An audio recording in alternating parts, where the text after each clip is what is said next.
Number 9. 1963 Dodge Polara 500 Max Wedge. Before the Hemi became the king of Mopar drag race, there was something else. Something that most people today have completely forgotten existed. The Max Wedge. Full name, Maximum Performance Wedge. And that name was not chosen casually. The 426 cubic inch Max Wedge was designed with one purpose: maximum power within NHRA stock class regulation. Exhaust ports the size of small tunnels. 2 4-barrel carburetors, each bigger than what most performance cars used as their only unit. The result, 415 horsepower standard, 425 in the hotter tune, at a time when 300 was considered muscular. The Polara 500 wearing this engine was a full-size Dodge, long, heavy, completely unassuming. That was the point. By the time the driver next to you figured out what was under that hood, the race was over. Quarter mile at 12 seconds in 1963, when 13 seconds were considered quick. Dodge sold these knowing exactly where they were going, directly to the strip.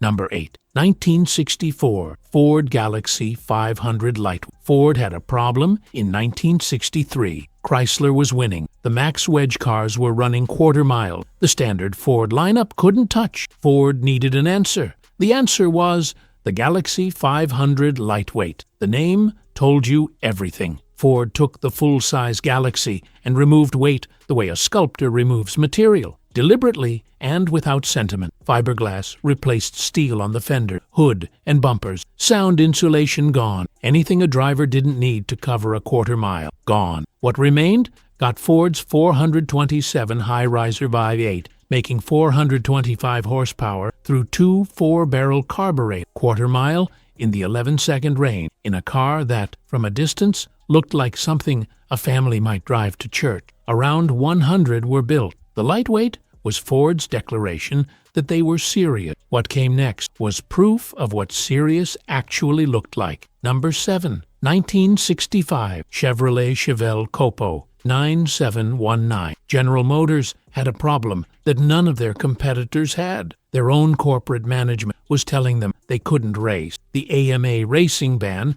prohibited GM divisions from factory-supported racing. While Chrysler built Max Wedge cars and Ford lightened Galaxie, Chevrolet needed a workaround. COPO, Central Office Production Order, was a special ordering system for configurations unavailable through normal channels. Using it, Chevrolet quietly put the new 396 cubic inch V8 into the Chevelle before it was officially announced. 375 horsepower in a mid-size body, 13-second quarter mile. Not the most extreme car on this list, but the most creative because it was Chevrolet's engineers finding a loophole in their own corporate rule. Only a handful were ever produced. The COPO system that produced this car would later give birth to something far more extreme. Number 6. 1964 Ford Fairlane Thunderbolt. A 1964 Ford Fairlane Thunderbolt looked perfectly normal from the outside. 2-door, modest trim, nothing unusual. Then you popped the hood. The 427 was so large that fitting it required cutting away the inner fender structure on both sides. The hood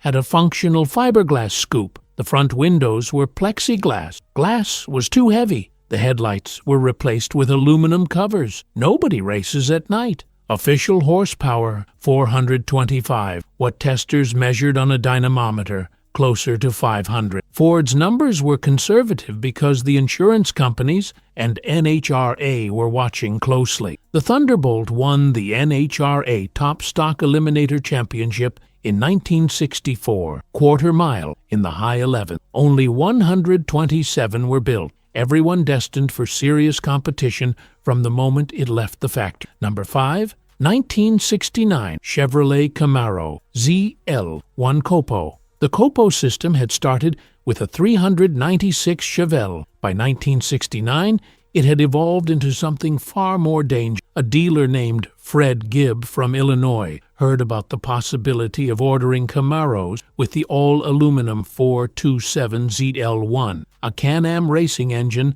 never intended for a production street car. He placed an order for 50. The total production came to 69. All-aluminum block, all aluminum heads. The engine weighed 100 pounds less than the Iron Block 427. At the strip, prepared ZL1 Camaros ran in the 10-second range. From the factory, high 11s. Official rating, 430 horsepower. Nobody believed it. Fred Gibb had trouble selling his 50 because the engine alone cost more than a fully loaded standard Camaro. The buyers who stayed got the most capable factory drag car Chevrolet ever quietly produced. 69 total, everyone worth over $1 million today. Number 4. 1965 Plymouth Belvedere, a 990. The sticker was on the speedometer face, not hidden in the documentation. On the speedometer itself, where the driver couldn't miss it. Do not operate this engine at wide-open throttle for more than 15 seconds at a time. That sticker tells you everything about what Plymouth was selling in 1965. The A990 package applied to the Belvedere. The steel body panels were dipped in acid. Chemical milling reduced their weight by 60%. The race Hemi under the hood wasn't the street-legal version. This was the competition unit. Hotter cam, higher compression,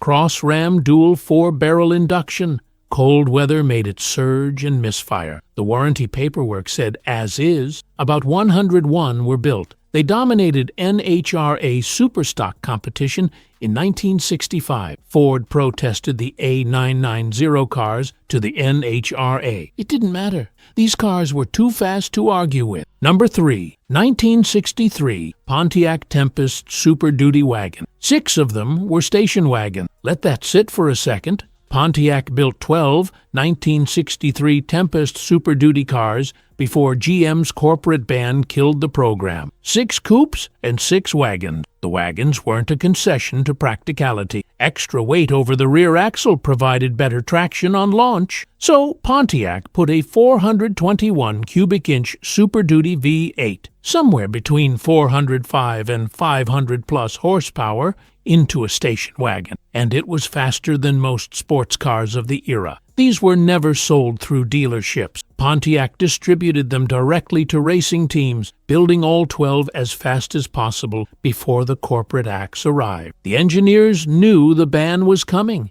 They raced their own management to the finish line. A documented survivor is worth $400,000 to $500,000 today. In 1963, Pontiac built them to be used up. The ones that made it did so against all expectation. Number 2, 1968, Dodge Hemi Dart L023. Dodge sent a letter to their dealerships. It said, in plain language, that the vehicle being shipped had characteristics making it unsuitable for general use. High idle required, engine surging and misfiring in cold weather, street use not recommended. Then they sold it through those same dealerships to anyone who wanted one. Hurst Performance assembled the L023 from standard Dart body, rear seat removed, sound insulation gone, fiberglass fenders replacing steel, thinner glass throughout, battery relocated to the trunk. The race Hemi produced north of 425 horsepower through its cross-ram dual 4-barrel setup. In the light,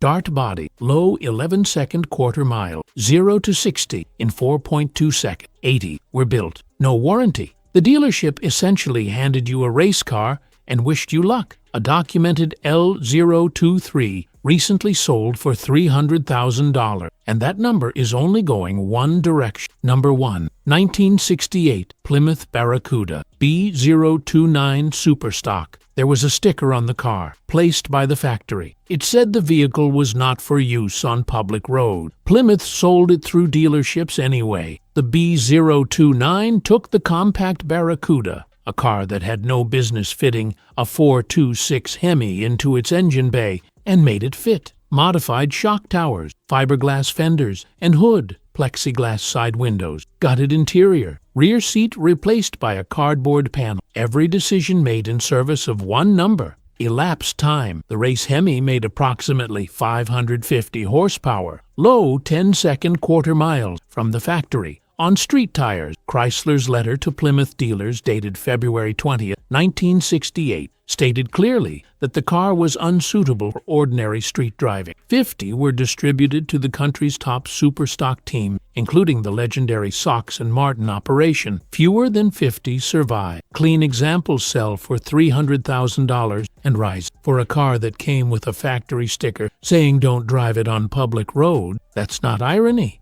that's history. Even if you couldn't drive it, which car from this list would you love to own? Let me know in the comments.